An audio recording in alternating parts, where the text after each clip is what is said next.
বন্ধুরা কেমন আছেন সবাই? আশা করি সবাই ভালো আছেন, সবার সময় ভালো যাচ্ছে এমনটাই প্রত্যাশা ব্যক্ত করছি। পরন্ত বেলায় আমি এই পথেই যাচ্ছিলাম, তো যেতে যেতেই থেমে গিয়েছি। একটা মুহূর্ত আর কি আপনাদের সঙ্গে ক্যামেরায় তুলে ধরবো।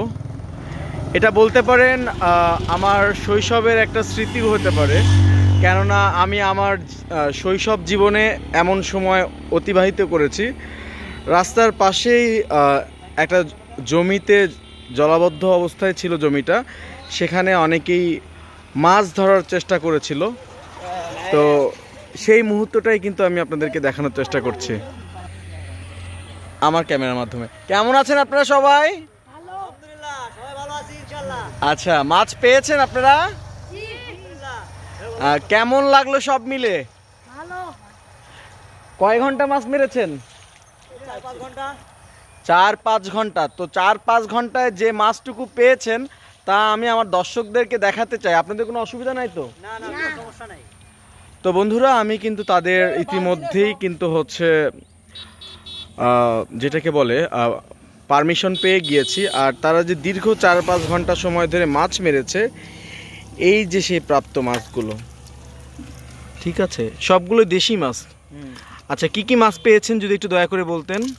কই মাছ আছে, মাগুর মাছ আছে, গড়াই মাছ আছে, চ্যাং মাছ আছে, পুঁটি মাছ আছে, ডারকে মাছ আছে। আচ্ছা, আপনার নামটা যদি একটু বলতেন কাইন্ডলি ক্যামেরায়। মোহাম্মদ সোহাগ ইসলাম। তো সোহাগ ভাই, কেমন লাগছে মাছ পেয়ে? খুব ভালো। আচ্ছা, হাতে কি হয়েছে? হাতে হাল বদে যা ওটার নিচে। আচ্ছা, তো আজকে মনে হয় পরিবারের সবাই মিলে নাকি এলাকার সব ছোট ভাইরা মিলে? না, এলাকার সব বড় ভাই ছোট ভাই মিলে। আচ্ছা, এই অনুভূতিটা কেমন? খুব ভালো, সবার সাথে একসাথে মিশে মাছ মারা। আচ্ছা, সবার সাথে একসাথে গল্প করে মাছ মারা, মিশে মাছ মারা। আচ্ছা, এটা আমাদের ছোটবেলার একটা মানে শৈশবের স্মৃতি। এবং আপনাদের কেমন লাগছে? জি ভালো। আচ্ছা, মাছগুলো কি আজকে রাতেই রান্না হবে? আমাদেরকে দাওয়াত দিবেন না? আচ্ছা, আপনার কেমন লাগছে? ভালো লাগছে ভাই। আচ্ছা, ভালো লাগছে না? অনেকটা সময় ধরে ছিলেন আপনাদের সঙ্গে?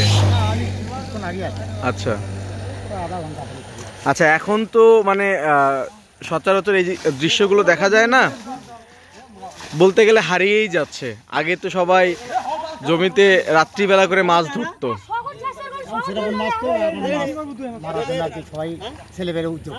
আচ্ছা, আগের থেকে এটা কমে গিয়েছে নাকি? আচ্ছা,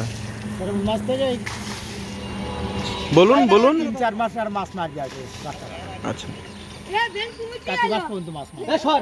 তো বন্ধুরা, আপনারা কিন্তু দেখছেন মুহূর্ত। আপনাদের সবার সময় ভালো কাটুক এবং আপনাদের জন্য অফুরন্ত ভালোবাসা রইল। এবং আপনাদের সঙ্গে আজকে দাওয়াত নিলাম, কেমন? ওকে, তো এই ছিল বিষয়, আমি দেখানোর চেষ্টা করলাম। আশা করা যায় অনেকে শৈশব স্মৃতি মনে পড়ে গিয়েছে, কেননা এমন শৈশব স্মৃতি আসলে অনেকের সঙ্গেই স্মৃতি বিজড়িত হয়ে আছে। এমন মুহূর্ত অনেকের জীবনের সঙ্গেই, আমার জীবনেও ছিল। বিশেষ করে আমি যখন দাদু বাড়িতে ছিলাম, সেই সময় ছোটোবেলায় বাড়ির সামনে যে নদীটা ছিল, খালটা ছিল, ওখানে মাছ ধরতাম। আজকে এই ভাইদেরকে দেখে আমার সেই মুহূর্তটার কথা মনে পড়ে গেল এবং আমি চেষ্টা করলাম আপনাদের সঙ্গে মুহূর্তটা ভাগ করে নেওয়ার জন্য। সবার সময় ভালো কাটুক, দেখা হবে আবারও। ধন্যবাদ সবাইকে।